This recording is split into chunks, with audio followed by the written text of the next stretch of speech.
Edgar Berlanga gets the 10th round decision over Alexis Angulo. It was pretty much, um, a lot of people say, a close fight.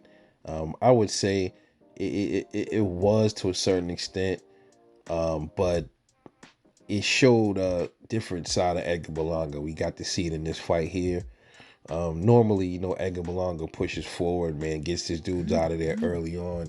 This time, this is one of the first fights I ever seen him actually box, and he was put on the back foot most of this fight, by Alexis Angulo. An older dude, a veteran in the game.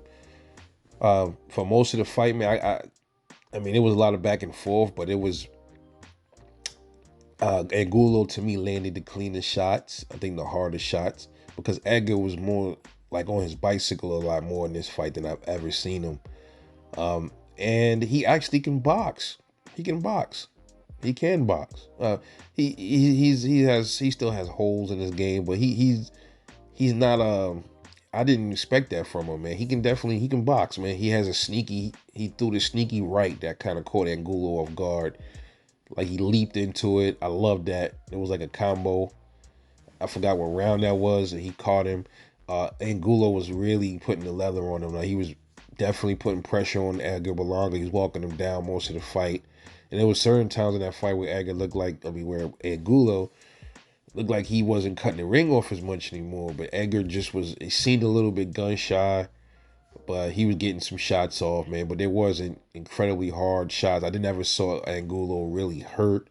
And I never seen Edgar like physically hurt either.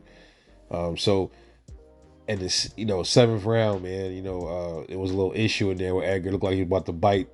He was about to bite on Angulo for getting elbowed and shit. But I'll kind of talk about that later. But for the most part, man, Edgar showed he can box. He still needs work. Those first 15, 16 fights he had that were just straight lower tier comp, man, I don't think it really did him any good, man. Because you see now that KO streak stopped. All that stopped because you start getting into the higher echelon of dudes and but much better quality opponents, and you start seeing where you got to pull other tools out of the shed, and now he was forced to outbox more in this fight. And he did good. He just wasn't really planting his shots like you usually see him do, like planting his feet and landing real heavy shots. He wasn't really doing that much in this fight. I did have him winning, but my initial prediction was for Edgar to knock him out in the seventh round. I had Edgar probably getting dropped in this fight and getting back up and knocking out Alexis Angulo in the seventh. So I was way off on this one.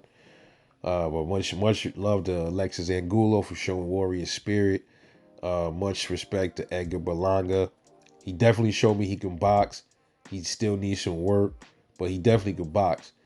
And I didn't see all that power that I usually get to see from Edgar, man. So, was the power thing, was that just all hype from him knocking out flat-footed dudes or dudes that really couldn't take his power? I don't know, because you look at Alexis' face at the end of that fight. He looked like he just, like nothing ever happened to him.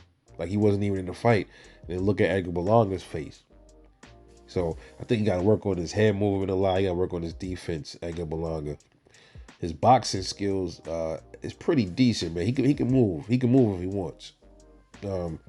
But he still got to work on some things when it comes to the boxing too. But overall, man, it got to show a different side of Edgar Berlanga that many of us haven't seen. So we got to see that.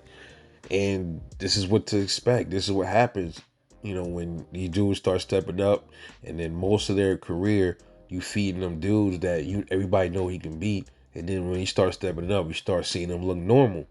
He looked like a monster. Remember? He'd get on the ropes and say, "I'm a motherfucking monster." You remember that? And he didn't look like a monster in the last 3 fights.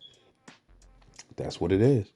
But anyway, let me know what you thought about this fight, man. Drop a comment, subscribe. This is Rebel Life Boxing. I'm going to catch you on the next one, and I'm out.